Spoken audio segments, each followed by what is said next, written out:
Okay, so we are now on prerequisite in Trig 6 on factoring. So let's take a look at some factoring problems here. Many ways to factor, but the most common way is factoring quadratics. So we're going to take a look here at quadratics, and we're going to also look at numbers in front of the x, so have a leading coefficient, and ones that just have a leading coefficient of 1 as well. That C, you're looking for what two numbers multiply together to give you that C that also add together to give you that B. That's what you're looking for there. So those of you that forgot about factoring, you're looking for what multiplies to give you C that also adds to give you that B. We normally set it up in some kind of chart. What multiplies normally goes in the top, that adds in the sides, and you put your two answers on the bottom. And when you split them up, this up here basically means you have the x's out in front of each of these right here, and then the number, the two numbers that you find right there and there, you put those in up here. Holy caffeine! And if you don't remember, not a big deal. That's why we're going over this now. You should know this pretty well from Algebra 2, but if you don't, you got to know this stuff before we get into trig, and that's why we're going over it here right now. So basically, according to our formula here, 1 times negative 28 is negative 28. So we're looking for what multiplies to give you negative 28. That's also going to add to give you that negative 12. So you got to run through your list and see all your multiples of negative 28. Well, sometimes it pops up with some people like a snap of a finger. Other times it doesn't. So you got to sit there sometimes and think of a list. So with me, it happened to pop up right away. Negative 14 times 2 is negative 28, right? Negative 14 times 2 is negative 28. Negative 14 plus 2 happens to also be a negative 12. So that means these are the two numbers that I'm going to use. I'm going to use a negative 14 and a positive 2. So there are my x's, right? And the numbers go in the back there. So a negative 14 right there, positive 2 right there. And there are my two factors for that quadratic. Holy fruit salad! Now, example 2. This is what I like to call sliding and dividing. Okay? What you do is you have a number out in front of the x. So we need to get rid of that number out in front of the x, which is what we're doing. So 3 times 10 is 30. Alright, just like before. The last one we did 1 times negative 28, and that was negative 28. Well, this one has a number out in front. So we're sliding that 3 over. 3 times 10 is 30. Okay, so what multiplies to give you 30, that also will add together to give you a negative 17.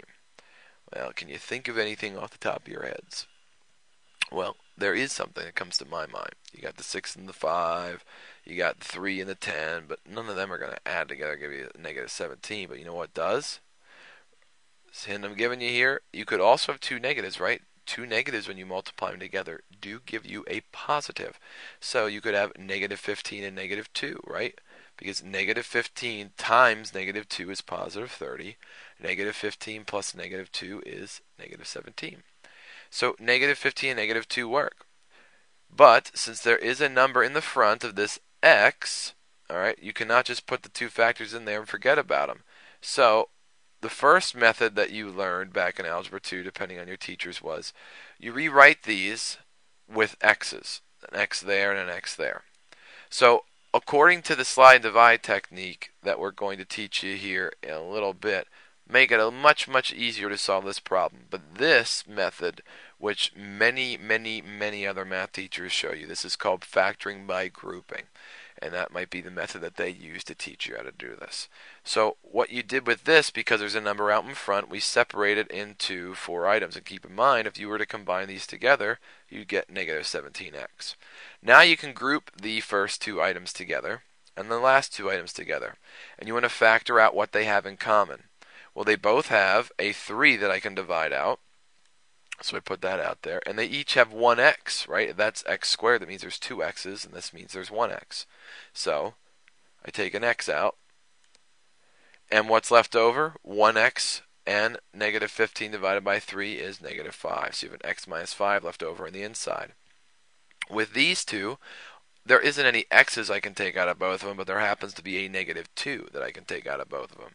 So if I divide out a -2, I got a -2 on the outside, and I'm left with an x, and 10 divided by -2 is -5. The key to factoring by grouping is these parentheses need to be exactly the same. If they are not the same, you did not factor by groupings correctly. But mine are the same. So I know that I factored by grouping correctly. So all I do now is take the first item of each of these and combine them to make one super item of 3x minus 2. And then I drop down 1x minus 5, and there are my factors. Holy heart failure! Okay, so next up happens to be special factoring patterns. Excuse me.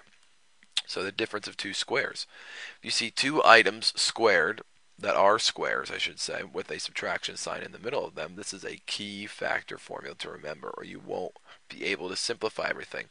Unlike the special products, you got to remember these. These will help you factor and simplify when you need to factor and simplify. So what this actually splits you up into is a plus b and a minus b. So a good example here is I look at this problem and I go, hey, look, this first term is something squared, right? A squared. Can I rewrite 9 in terms of something squared? Well, golly gee, I can, right? What squared gives you 9? 3 squared. So what I did here was I have the difference of two squares. I have an x squared and I have a 3 squared. So according to the formula, here's what you do. Take the first term plus the second term, so x plus 3. Then, according to the formula, take the first and the second term and you subtract it to get x minus 3. So it's x plus 3, x minus 3.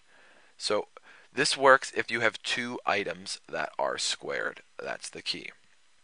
When we come back here, we are going to take a look at the perfect square trinomials. Ooh!